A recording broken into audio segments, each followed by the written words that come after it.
세계 금융의 역사를 바꾼 한 가족이 있습니다. 이들이 없었다면 오늘날 우리가 아는 현대 금융 시스템도 존재하지 않았을지 모릅니다. 수백 년 동안 왕들과 황제들에게 돈을 빌려주고 전쟁의 승패를 좌우했으며 세계 경제를 움직인 이 가문의 놀라운 이야기를 지금부터 시작해 보겠습니다.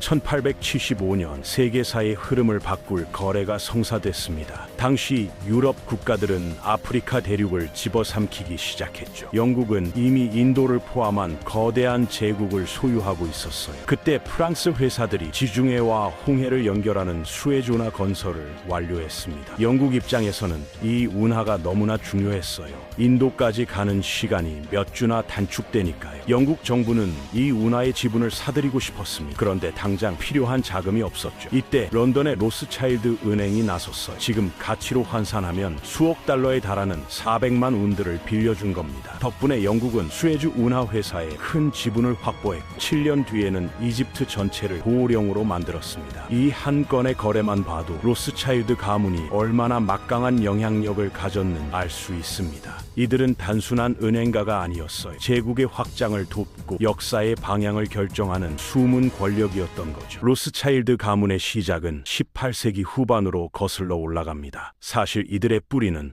훨씬 더 오래됐어요. 적어도 1500년대까지는 추적이 가능하죠. 이 가문은 유대인이었기 때문에 프랑스나 영국 같은 나라에서 쫓겨난 조상들의 후손이었 1290년대와 1300년대 초반 유대인들은 많은 왕국에서 추방당했거든요. 1346년 흑사병이 유럽을 휩쓸었을 때 상황은 더욱 악화됐습니다. 10년 동안 유럽 인구의 3분의 1이 사망했는데 사람들은 유대인들을 텄어요. 우물에 독을 넣었다는 터무니없는 비난이었죠. 이런 박해 때문에 많은 유대인들이 동쪽으로 이주했습니다. 독일이나 폴란드 같은 지역으로만 로스차일드라는 성씨 자체가 흥미롭습니다. 이 이름은 붉은 방패를 의미하는 독일어에서 유래했어요. 아마도 붉은 방패가 그려진 건물 근처에 살았거나 그런 간판이 있는 여관을 운영했기 때문일 겁니다. 나중에 이들이 성공한 뒤 가문의 문장에도 붉은 방패가 들어갔죠. 7세기 후반 이들은 서부 독일에서 돈을 빌려주는 일을 시작했습니다. 당시 유대인들이 할 수 있는 몇 안 되는 직업 하나였거든요. 기독교 법에서는 이자를 받고 돈을 빌려주는 행위를 오랫동안 금지했습니다. 그래서 유대인들이 이 분야에 진출할 수 있었던 거예요. 아이러니하게도 이 선택이 훗날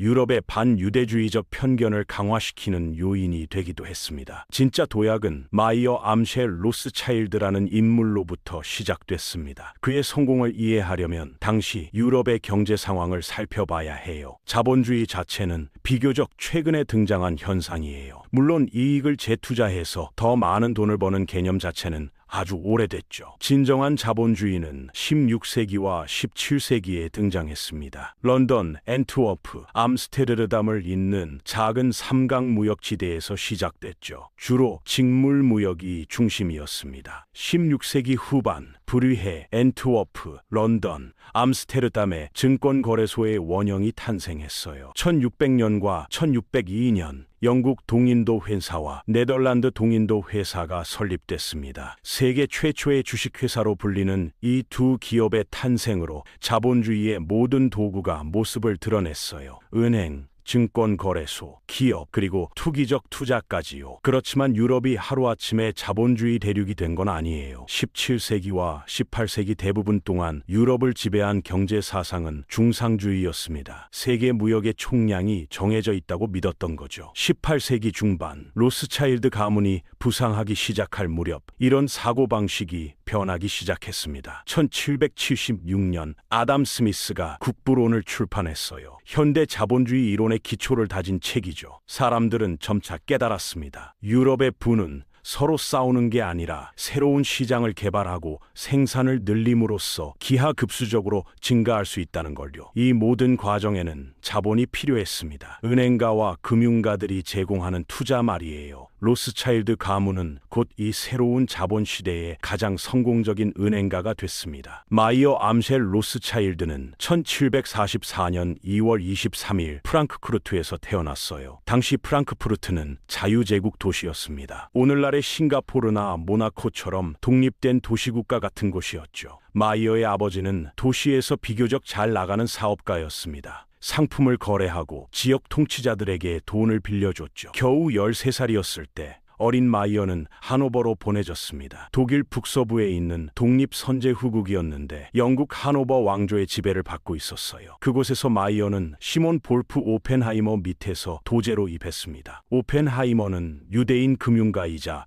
하노버 정부의 주요 은행가 중 한 명이었죠. 마이어는 6년 동안 그곳에 머물렀습니다. 1763년에 프랑크푸르트로 돌아와 가족 사업에 합류했어요. 그 후 20년 동안 그는 매우 유능한 은행가로 성장했습니다. 좋은 이자율로 여러 강력한 독일 통치자와 귀족 가문에게 돈을 빌려주며 가문을 부유하게 만들었죠. 그러다 큰 기회가 찾아왔습니다. 1785년 헤세카셀의 비렐름 9세가 영주가 됐어요. 헤세카셀은 신성 로마 제국의 황제를 선출하는 독일의 큰 국가 중 하나였습니다. 비렐름 9세는 마이어를 자신의 재정 관리자로 고용했어요. 이 영주는 엄청나게 부유했고 후원받는 사람에게 큰 명성을 안겨주는 인물이었죠. 더 중요한 건 몇 년 후 유럽 정치가 대혼란에 빠졌을 때 마이어가 막대한 독일 자금을 관리하는 위치에 있었다는 점입니다. 1789년 수십 년간의 재정 파탄 끝에 프랑스 정부는 3부회를 소집해야 했어요. 루이 16세가 175년 만에 처음으로 의회에 해당하는 기구를 소집한 겁니다. 곧 정부는 사태 통제력을 완전히 잃었고 신분제 의회는 일종의 새로운 입헌군 주제를 만들기 시작했습니다. 프랑스 혁명은 시간이 지나면서 점점 더 급진화됐어요. 결국 프랑스 공화국이 선포됐고 국왕과 오스트리아 출신의 왕비 마리 앙투아네트가 처형됐습니다. 오스트리아는 충격을 받았죠. 그들은 프로이센과 영국 같은 단 유럽 강대국들을 설득해 프랑스 혁명 세력과 전쟁을 벌였어요. 프랑스 혁명 전쟁과 뒤이은 나폴레옹 전쟁은 1792년부터 1815년까지 이어졌습니다. 헤세카셀을 포함한 여러 독일 국가들이 다양한 정도로 개입했죠. 마이어는 후원자의 돈 덕분에 비렐름 9세가 가진 막대한 부를 빌려줄 수 있었습니다. 특히 오스트리아와 프로이센 정부에게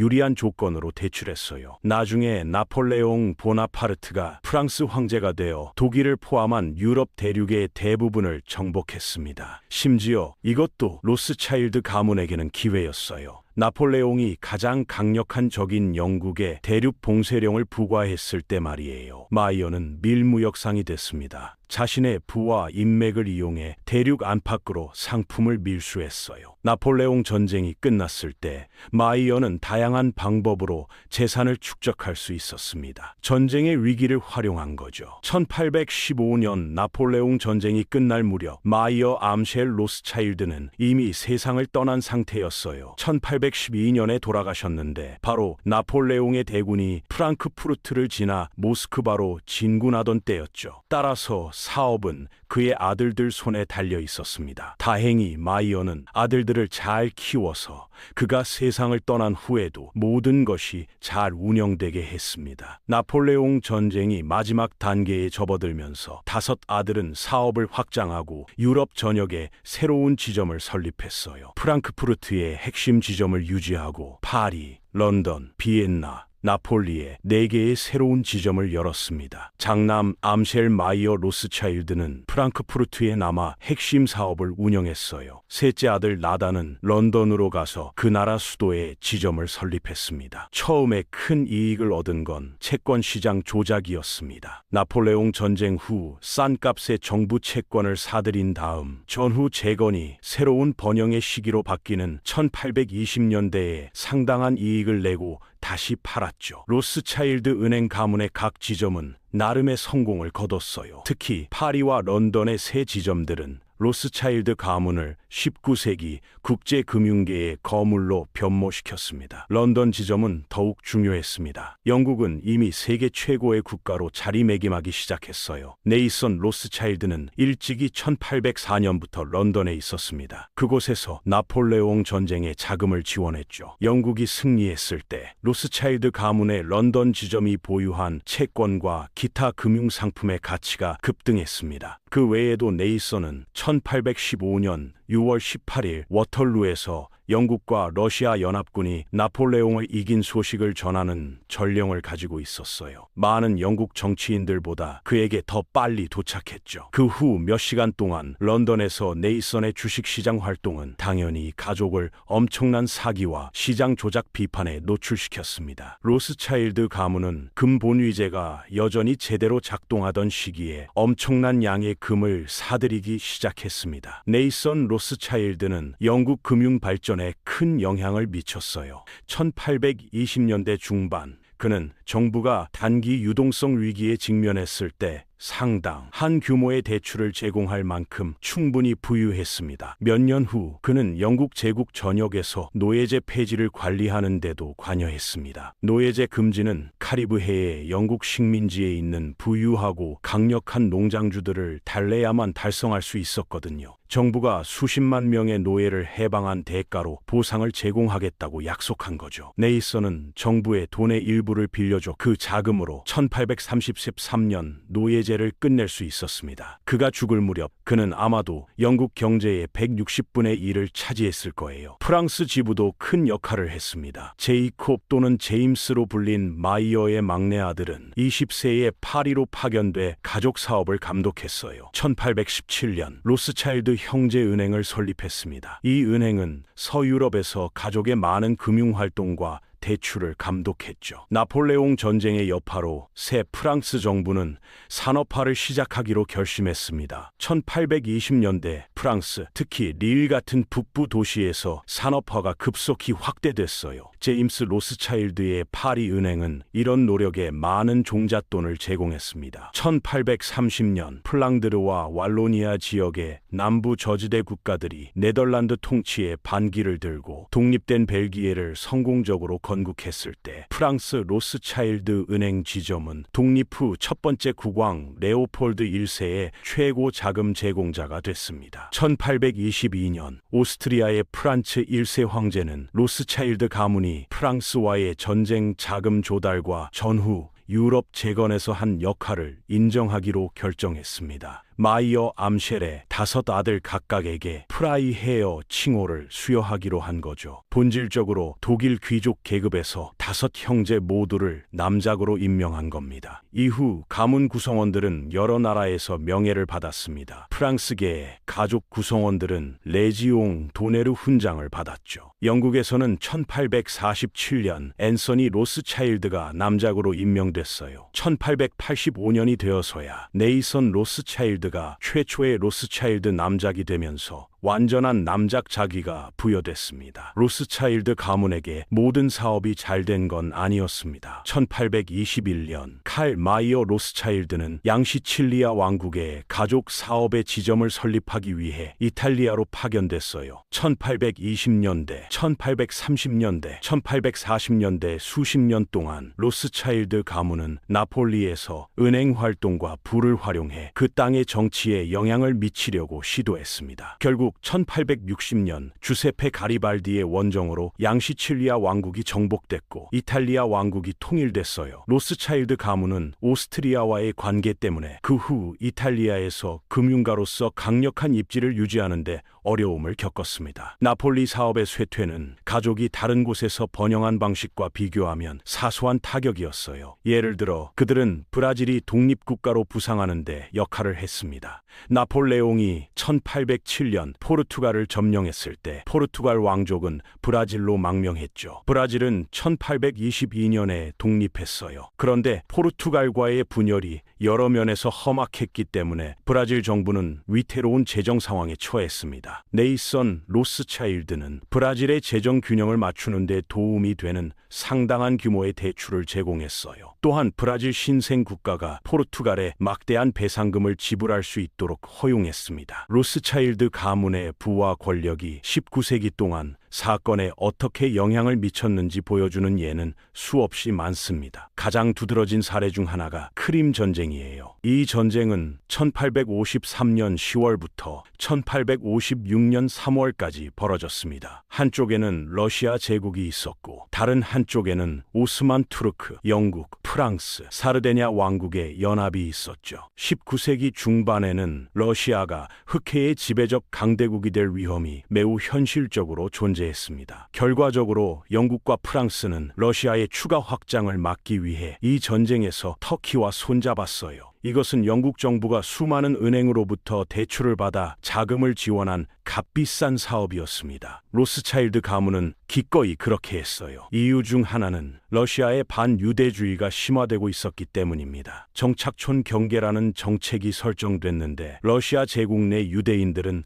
사실상 특정 지역 밖에서 정착이 금지됐죠. 이 특별한 경우에 라이온의 로스차일드는 광범위하게 이념적 이유로 대출에 참여했고 결코 전액 보상받지 못했습니다. 로스차일드 가문이 진정으로 명예로운 목적을 위해 부를 사용한 다른 사례도 있었어요. 1840년대에 새로운 곰팡이가 첫 세대 증기선을 타고 유럽에 도착했습니다. 곰팡이가 유럽 대륙의 감자 작물을 황폐화시키기 시작했어요. 이는 정말 끔찍한 영향을 미쳤습니다. 폴란드와 아일랜드 같이 감자를 저렴한 주식으로 지나치게 의존하게 된 일부 지역에서는요. 아일랜드에서 대기근으로 알려지게 된 이 사건은 100만 명이 넘는 사람들의 목숨을 앗아갔습니다. 로스차일드 가문은 1846년부터 1848년까지 가난한 사람들에게 구호를 제공하기 위해 설립된 영국 구호협회의 주요 자금 제공자였습니다. 감자 역병이 스코틀랜드를 강타했을 때도 라이온의 드 로스차일드는 자신의 양심에 따라 돈을 투자해 개입했어요. 19세기가 진행되면서 가족은 다양한 산업으로 확장했습니다. 와인 거래가 교훈적인 예죠. 1853년부터 나다니엘 로스차일드는 프랑스의 다양한 와인 재산을 가지고 있었습니다.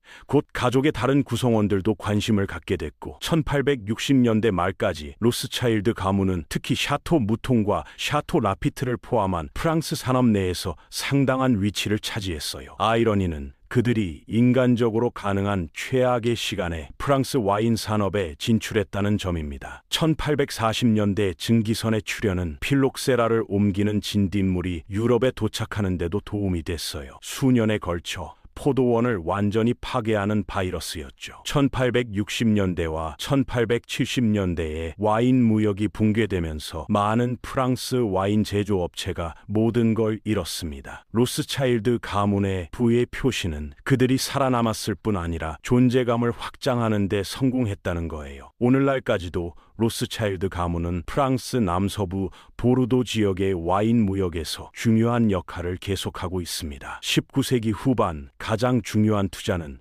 남아프리카의 다이아몬드 채굴 산업이었어요. 킴벌리 지역에서 거대한 다이아몬드와 금광이 발견됐을 때 로스차일드 가문은 드비어스 광산 회사의 가장 큰 투자자가 됐습니다. 1880년대 후반부터 1890년대까지 드비어스 회사는 지구상에서 가장 중요한 회사 중 하나였어요. 세계 다이아몬드 무역을 장악하고 금거래와 남아프리카 연방 발전에 큰 역할을 했죠. 로스차일드 가문의 런던과 프랑스 지점 모두 회사에 투자해 엄청난 성공을 거뒀고 그 결과 엄청난 부를 얻었습니다. 로스차일드 가문은 유대인이었고 유명한 유대인 은행가 가문이었어요. 특히 영국에서 유대인들은 돈을 들여 다양한 유대인 관련 활동을 지원하기 시작했습니다. 1890년대 후반 유럽에서는 반유대주의가 다시 크게 부활했는데 이는 부분적으로 과학적 인종주의가 커져가는 것에 의해 촉진됐어요. 놀랍지 않게도 로스차일드 가문은 이런 확산되는 반유대주의의 공통적인 표적이 됐습니다. 그것이 확대되면서 레반트에 유대인의 고향을 건설한다는 아이디어가 등장했죠. 프랑스의 고위 귀족 알폰스 로스차일드는 가족 중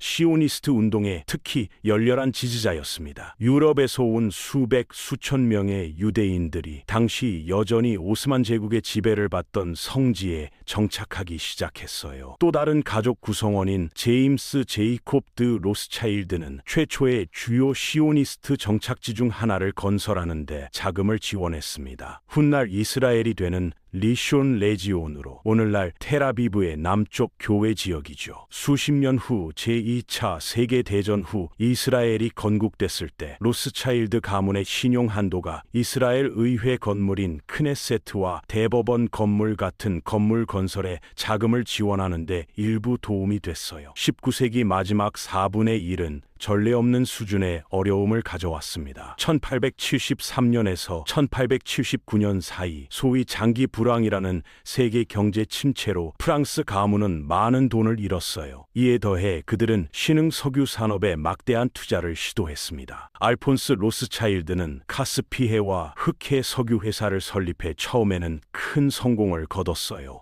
하지만 그 후 존 디 록펠러의 스탠다드 오일과의 가파른 경쟁에 직면했습니다. 프랑스 은행의 구성 요소도 1880년대 주식시장 붕괴로 침체를 겪었죠. 전간기는 새로운 기회와 매우 큰 도전을 가져왔습니다. 1차 세계대전이 끝난 후 유럽의 일부 지역은 특히 황폐해졌어요. 로스차일드 가문은 다양한 정부의 신용 한도를 제공했습니다. 중앙유럽에서 등장한 신생 국가들인 오스트리아, 헝가리, 체코슬로바키아 정부는 특히 그들의 자금 조달 라인에 감사했어요. 1924년부터 1929년까지 호황이 찾아왔고 1929년 월가 붕괴와 그에 따른 대공황이 이어졌습니다. 로스차일드 가문은 오스트리아 위기의 핵심 순간 중 하나에서 절대적으로 중요했어요. 1931년 크레디트 안슈탈트 은행은 대공황과 관련된 유럽 금융위기의 진원지였습니다. 결국 로스차일드 가문의 여러 구성원이 은행을 유지하기 위한 추가 신용 한도를 찾으려 노력했음에도 불구하고 크레디트 안슈탈트는 여러 자회사로 분할됐어요. 크레디트 안슈탈트의 붕괴는 전간기 유럽에 널리 퍼진 반유대주의의 한 요인이었습니다. 1933년 초 독일에서 나치의 권력 부상은 가족이 1세기 반 이상에 걸쳐 구축한 모든 것을 위험에 빠뜨렸습니다. 그들은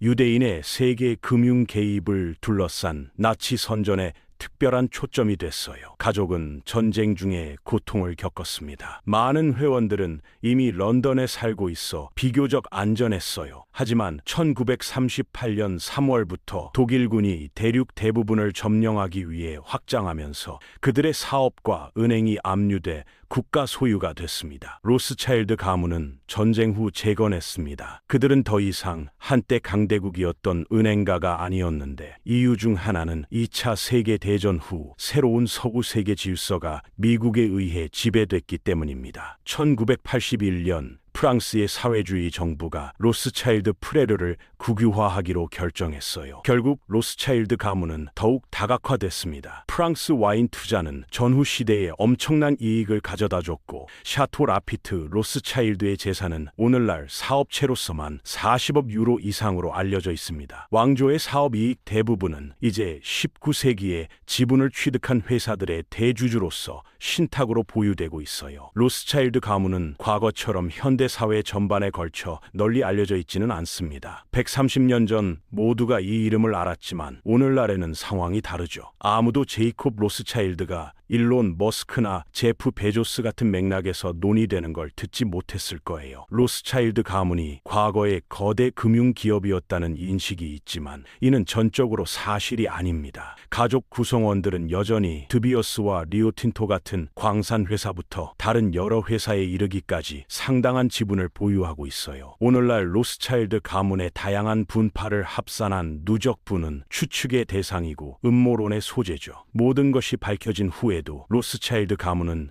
여전히 아마도 수천억 달러 상당의 부를 보유하고 있을 겁니다. 로스차일드 은행 왕조는 현대사회 역사상 가장 중요한 은행 및 금융 가문 중 하나예요. 모든 것은 18세기 후반 마이어 암셸 로스차일드가 서독 금융계에서 자리를 잡으면서 시작됐습니다. 프랑스 혁명과 나폴레옹 전쟁은 가족에게 돈을 벌 기회를 제공했고 그들은 매우 영리하게 양쪽에 베팅했죠. 전쟁 후에도 계속 확장되어 인류 역사상 가장 중요한 시대 중 하나인 제국주의 시대, 세계화의 첫 시대, 2차 산업혁명 동안 유럽 정부와 기업에 자본을 제공하는 가장 큰 공급자 중 하나가 됐습니다. 종종 로스차일드가 그 뒤에 자금을 대며 세계를 변화시켰죠. 하지만 엄청나게 부유해진 만큼 그들은 사회적 양심도 가지고 있었습니다. 동료 유대인들을 유럽의 반유대주의로부터 보호하려고 할 때든 1840년대와 1850년대 감자 기근과 하일랜드 개간으로 아일랜드와 스코틀랜드 사람들에게 구호품을 제공할 때든 로스차일드 가문은 사회적 양심을 가지고 운영됐습니다. 19세기 후반 세계의 팽창과 세계 산업, 은행업, 무역의 출현을 이해하려고 할 때 그들은 여러 면에서 현대 세계에 큰 영향을 미친 은행 및 금융 왕조인 로스차일드 가문의 이야기를 살펴보면 됩니다.